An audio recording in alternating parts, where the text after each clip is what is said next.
Come on, man. Just yawning on us. Sorry.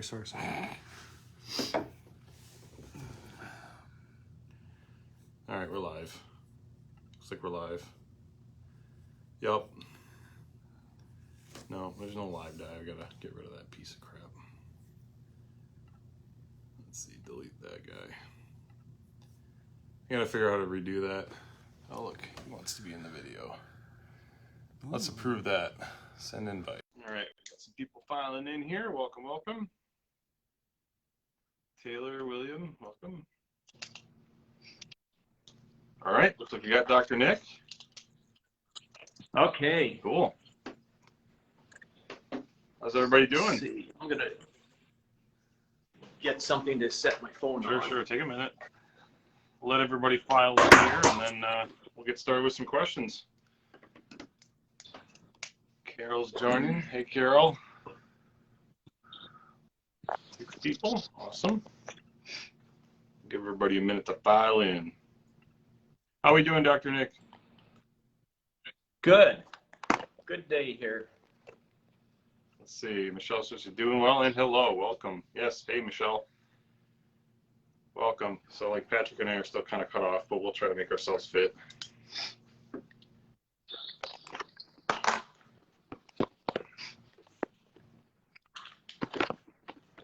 Just getting set up here. Nice shirt, Dr. Nick. I like it. Thank you. Okay. There we go. I'll try not to touch anything and destroy it. I think we're good. That's good, yep. Yeah, looking good. All right. Can you guys hear us okay? I'm probably talking a little too loud. Do a quick mic check, and then we'll get started.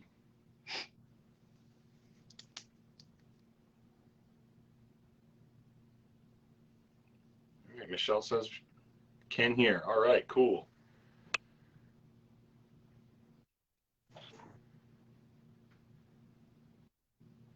All righty. All right, I think we'll go ahead and get started. Thank you, everybody, and welcome. This is, I've lost count of what live Q&A we're on right now. I'll have to be a little bit better prepared for next time, but welcome. This is a weekly live Q&A we do every Wednesday at 1 p.m. CST with our experts. I've got Patrick as our Coral Farm Husbandry Manager, and we've got Dr. Nick. Where Dr. Nick is, I think you're currently in California. Is that a true statement still? Yes, that is correct. Cool. So, yeah, welcoming Dr. Nick. He brings a wealth of experience. I think we gave a little bit of background last time, but Dr. Nick, if you want to give a minute just to briefly explain some of your background, I think it's always very helpful to understand, what you bring to the table as far as expertise, knowledge, experience, and so on. All right, so first and foremost, I'm an aquarist. I've been keeping fish since I was 9 years old. That got me interested in working with fish as a profession, so I wanted to grow up to become an ichthyologist, but then I went into veterinary medicine and studied fisheries biology for my undergraduate, then aquatic veterinary medicine, and so now I'm a veterinarian that I practice primarily with fish, pet fish. I've been in the pet fish industry for over 20 years and been a veterinarian for almost 40 years. Awesome. Well, thank you again for taking time out of your busy schedule to join us, bring your expertise. Thank you, Patrick, for taking time out of your busy schedule also. So without further ado, we'll take the first question. As always, if you're watching and you haven't submitted a question before, you're welcome to submit it in the chat here. And we'll do our best to answer that live here with our experts. Also, any questions that we may not be able to answer, we can always take to a future live Q&A. Like I mentioned, we do this every Wednesday at 1 p.m. CST here on Facebook Live. So yeah, feel free to pass along your questions either now or later between this live and the next one. And yeah, we'll get started. So the first question actually came from Instagram from a user. I'm going to probably butcher this, but it's pronounced Myrthinia.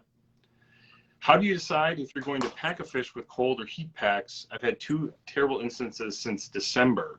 So I'm going to pass that one to Patrick to start. So yeah, so we ship everything next day air for live fish and that sort of stuff, you know, coral and so on. So it's a 3-part assessment. So we're looking at the temperature in transit, you know, where it's going to, the highs and lows. We're looking at the temperature, the high and low of we ship FedEx next day air of the hub in Memphis. And then we also look at the high and low temperature of the facility that's leaving from. So I'm in Wisconsin. You know, it gets unusually cold here during the winter as compared to like where Dr. Nick is. He's out in California at a facility. So it's not unusual for the temperature difference to be 100 degrees, you know, for us to be shipping from -20 in Wisconsin to 75, 80 degrees in Arizona, you know, during the winter time. So it is challenging, and it's really crucial to make sure that we do this correctly and really look at the high and low temperatures for those 3 spots. But ultimately, the most important part is the arrival town that it's going to, because, for instance, like, you know, it'd be great if the package gets there by 10 or 11 a.m., but sometimes it doesn't get delivered till 4 or 5 in the afternoon. So we want to make sure that we're looking at those 3 areas when we are, you know, ready to pack, you know. Yeah, and that's a day by day thing you guys do. Every single morning, yeah, and our call center helps with that too. You know, they look at the map because they deal with a lot of the customers in certain areas, and they help us, you know, make sure that we fine tune that. Yeah, so even things like not even necessarily cold temperatures, but high temperatures as well.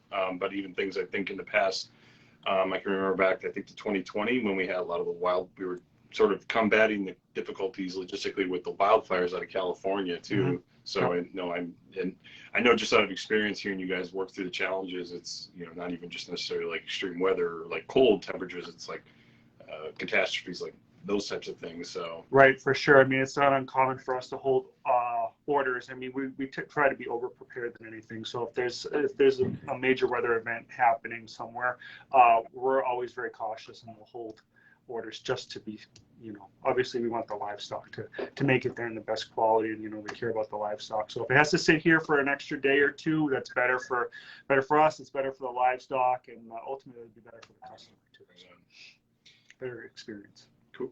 Dr. Nick, if you'd like to add anything to that, well, you're welcome to. Yeah, I think Patrick covered that very well.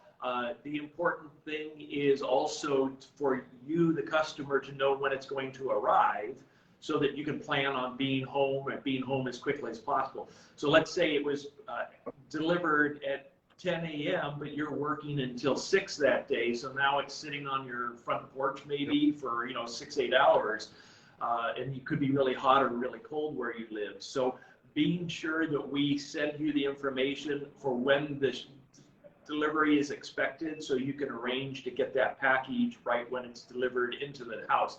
It's not even necessary that you unpack it right away. It's just important that you get it inside right away, so it's at room temperature rather than too hot or too cold outside. Right, for sure. Yeah, because sometimes it also sit on the back of the UPS truck for a while too. So that's another thing that we gotta, you know, make sure that everybody is aware of too. So, you know. Cool. So definitely a lot of challenges. You guys are well seasoned in it, so it's a daily struggle. But yeah, for sure, we got a great team here that helps execute and works together every day. So yeah, definitely not a perfect science, but, you know, definitely one we're well versed in. Mm-hmm. The next question actually came from Facebook, and this one I'm going to pitch to Dr. Nick here. It's an Alan. They're curious to know your thoughts on garlic and marine fish. He says he knows it's a good additive to trigger feeding responses, but he's heard through colleagues it could be bad for the liver and heart. Do you know if there are any reputable articles regarding this topic that he could read? Okay, that's a good question, because that garlic is used routinely in lots of different. Oh. I think maybe we lost them. Technical difficulties, folks. It looks like we might be having some difficulties with Dr.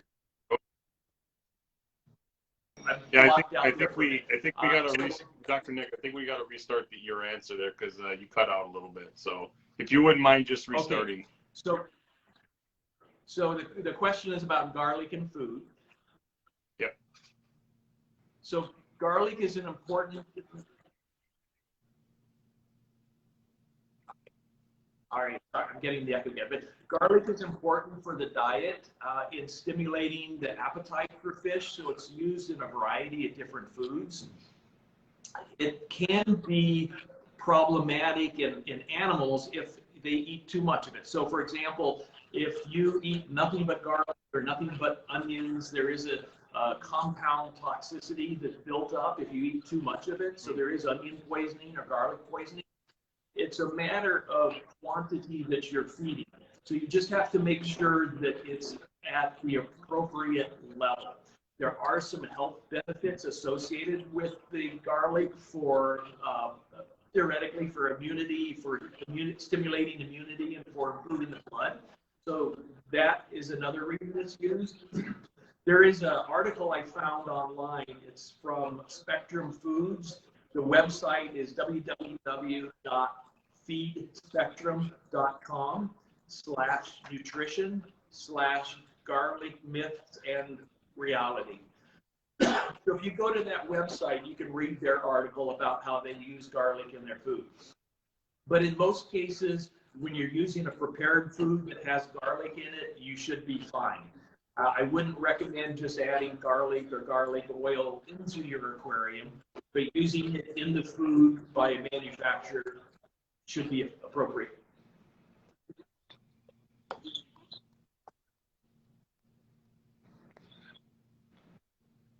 Okay, great. I got the link in the chat there. So the link that Dr. Nick just shared via his answer is now in the chat. You guys can click on that and take a look at that after the live stream is done. Patrick, did you have anything you'd like to add to that?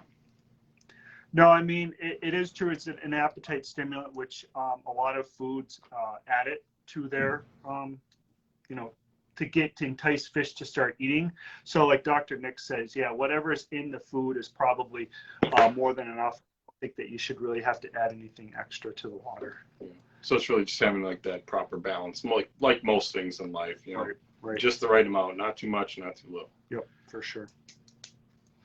All right, great, thank you. So this next one, I'm going to push to Dr. Nick also first. How do you treat an anemone if mouth is gaping or partially imploded? Give you a minute there. Okay, can you repeat that one? Yeah, sure. This is actually a call center question we gotten recently, so they shared this with us. Customers want to know how to treat an anemone if mouth is gaping or partially imploded. Oh. Wow, that one got me all excited there. So that can be a big problem with anemones. Water quality is always important, so be sure you're checking your water to make sure the salinity is appropriate, make sure that there are not other problems in the water.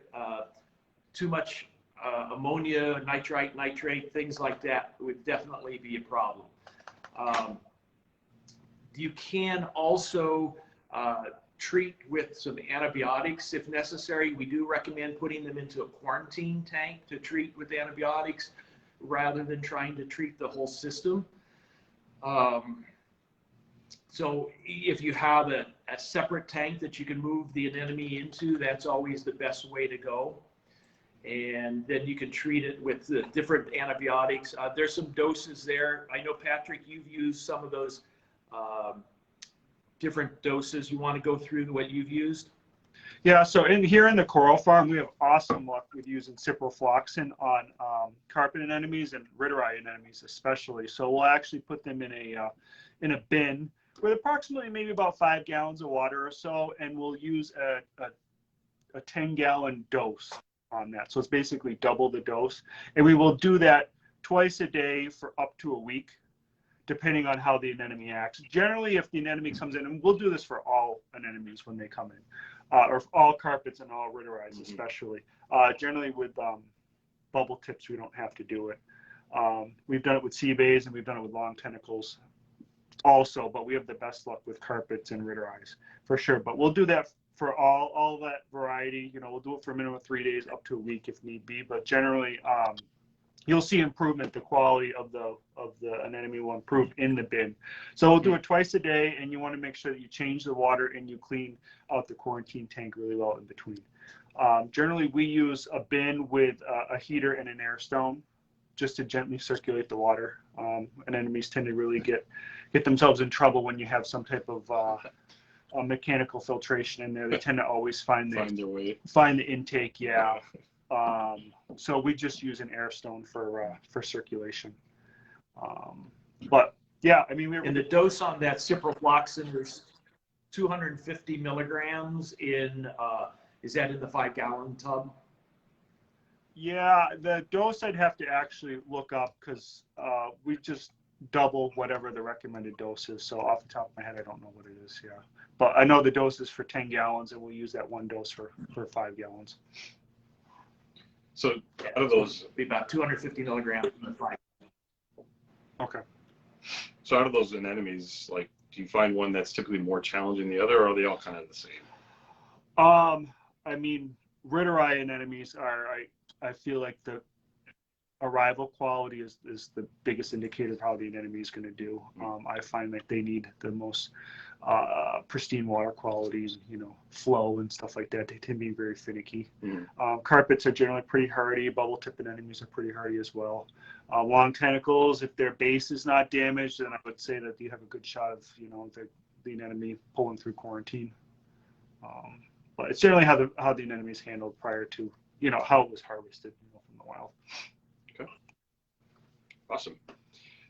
So this next question came from Instagram. It's from a user named Sharks Edman. I think I'm probably butchering that. Also, some interesting names. We'll call them Sharks. From Instagram, they asked, has the pandemic made it difficult getting in some of the more rare marine fish? For instance, I have been waiting for divers in or even LiveAquaria to get wild juvenile Regal Angel fish for forever.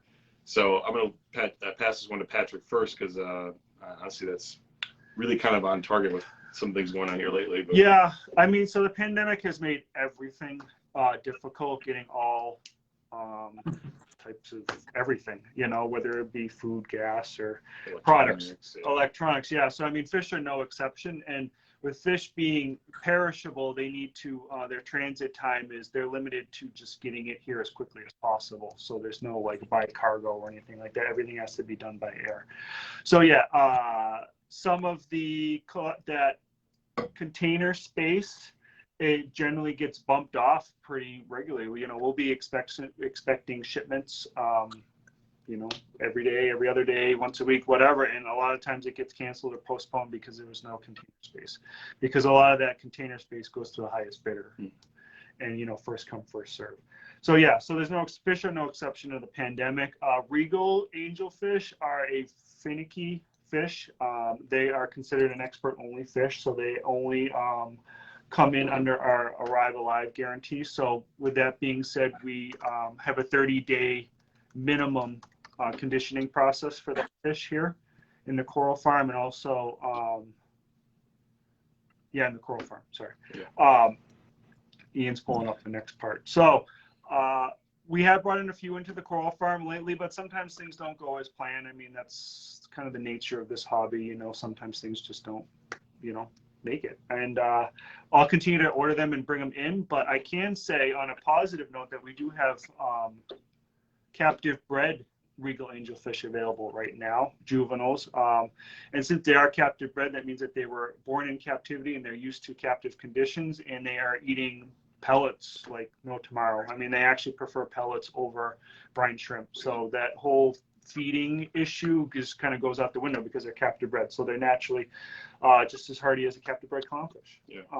Once you get them, through quarantine and acclimated to your aquarium. So we have some of those available right now. And they ship from the coral farm too. They're in our facility. They get the same care as any other diver's den fish. And they're actually have aberrations or aberrant patterns. So they have, instead of your typical vertical lines, they have, squiggly lines, and they're like a fingerprint. No one is unique. So yeah, you could, and I put a chat for everybody, everybody in the stream right now to go check out our website. It's a great example of what Patrick was explaining, is the aberrant patterns and that some of these have, Yep. it's kind of actually really hard to capture because they're so just strange, different, and unique. So, yeah, we're super excited to have these. Usually they're only available in really small numbers, like 1 or 2 at a time, and we actually have 10 right now. So check them out. They're really cool fish, and they've been here for going on 5-6 weeks now. yeah, I was gonna say, yeah. So they're well conditioned. All right, cool. So definitely go check them out. I mean, the images to me are just like phenomenal. Yeah.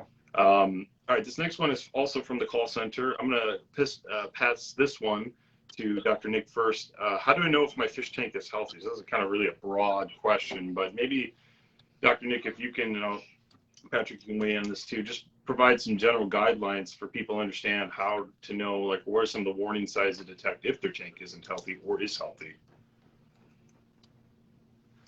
Yeah, that's a great one. So obviously, if your fish are sick and dying, your tank's not healthy. But how do you know if it is healthy? Well, so first, your water should be clear. It should be clean. There shouldn't be any odor to your aquarium. If your water is starting to look yellowish or green, or you smell something, that usually indicates that there's some nitrate accumulating and that you need to do some water changes.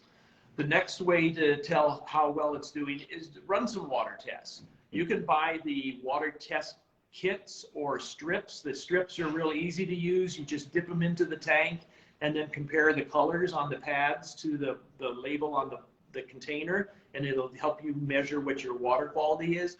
The strips aren't very accurate and precise, but they give you a ballpark range. And so if you know if there's any ammonia at all, that's not good. And if there's less than 40 nitrate, that's probably okay. So that's where the strips will help you to tune into where your water quality is. And I highly recommend, if you're not currently testing your water on a regular basis, you start doing that. If you don't have the ability to test it at home, you can bring a water sample in a clean bottle to most pet shops, and they will run the water test for you either free or at a low cost, so you can get an idea where it is. By doing the regular water testing, you'll know the frequency of water changes that are necessary and if your filtration system is working properly. Regular water changes and regular cleaning of your filter will help maintain a healthy aquarium. So if you're doing all of that, your water quality tests normal, your fish are doing fine, you probably do have a healthy aquarium.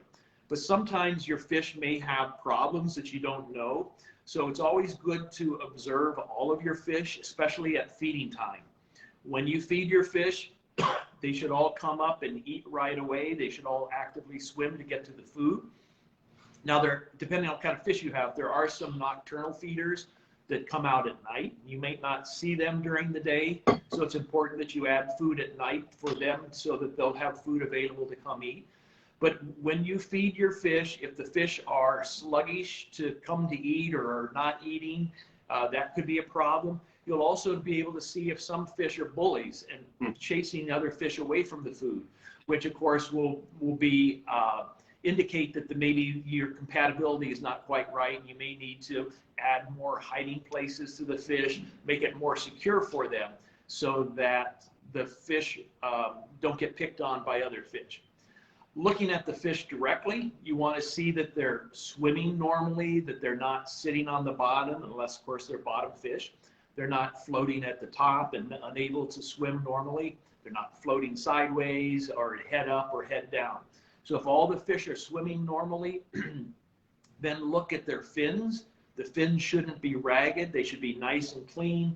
The body should have normal patterns on it. Sometimes, depending on the color of fish, it's hard to tell if there's an abnormal color. But if everything looks like it normally does, and there's no white spots, white patches, red patches that aren't normally there, that could be an indication of either a bacterial infection or a parasitic infection. So it's important, if you're watching your fish every day, when you feed them, you'll be able to observe changes in your fish and tell if there's a problem. So check your water, smell your water, observe the fish eating, observe the fish swimming, and then if you do see problems, it's important to treat that as soon as possible. We always recommend using a quarantine tank. If you have a specific fish that's showing illness, move it out into a heated quarantine tank that has a sponge filter or air stone and do regular water changes on it. Because then you can treat that fish in an individual tank and not have to treat the whole aquarium. If you do find that the problem involves all your fish, then you may need to treat the whole aquarium, which involves water changes more frequently and maintaining your filter, because a lot of the medicines can kill the biofilter, which breaks down the fish waste. So that's important to keep that going. So I guess that's a lot of information right there, but in a nutshell, if you're doing daily observation and regular water changes, water quality checks, you should end up with a healthy aquarium. Right on. Patrick? You want to add to that, Patrick? Yeah, I mean, being a fish hobbyist my whole life, I mean, just walking around and seeing how the fish interact with you. I mean, fish are very intelligent and they, you know, they associate with their owner and whatnot, you know, so just observing their normal behavior versus the current behavior is a big indicator of how the tank is actually doing too. So, you know, if they're all up begging for food and stuff like that, then chances are your tank's doing very well. And also another thing too is, yeah, like Dr. Nick said, the smell. I mean, sometimes it's so really bad that you can walk into the room and you can smell it.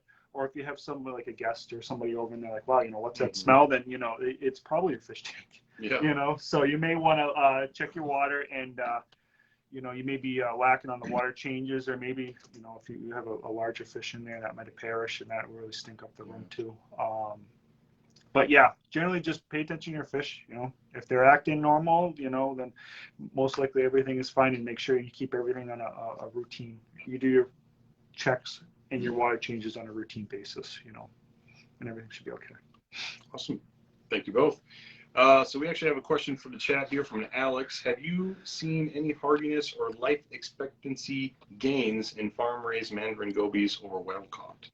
I'll let Patrick kick this one. Well, generally mandarins, when they come in, wild ones are usually, I mean, minimum are about 1.5 inches to, sometimes I see monsters come through, you know, pushing 3 inches, versus your wild, your captive bred ones that are 3/4 to 1 inch, sometimes 1 inch if you're lucky. They're tiny, you know.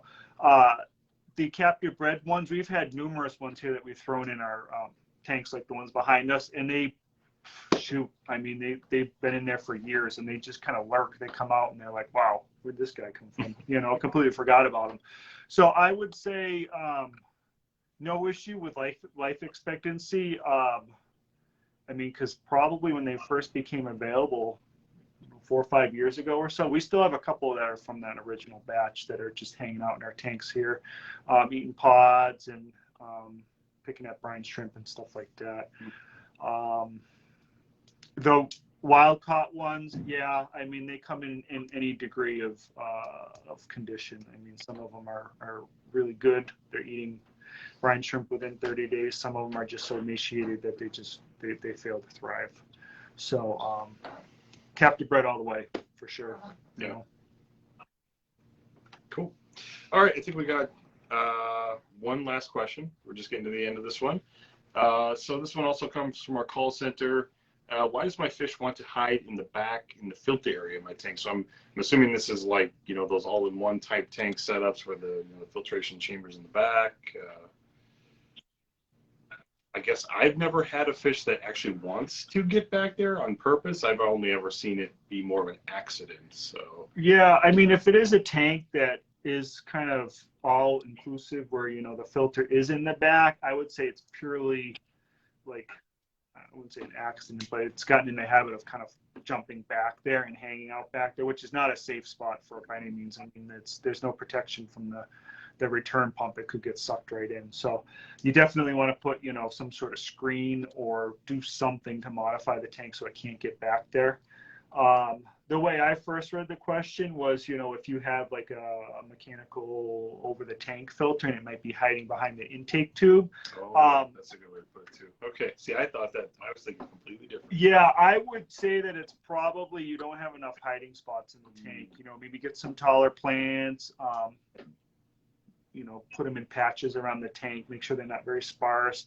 Any hiding spots that you can add closer to the bottom, that may help too, because generally it's probably a nocturnal fish or it's a fish that's getting bullied. So if the fish is getting bullied, you want to make sure that you add those taller plants in the tank to maybe break up the line of sight for the more aggressive fish. That should help. And if it's a nocturnal fish, it just might need some more places to hide. Maybe you have multiple nocturnal fish and they're all taking up all the spots, you know. Cool.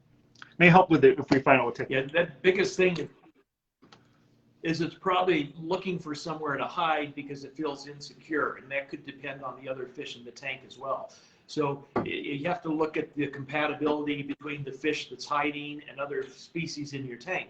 If you have a lot of aggressive fish and this one is not an aggressive fish, it may be picked on by the other fish, and it might be better to, you know, find a different aquarium for it to go into.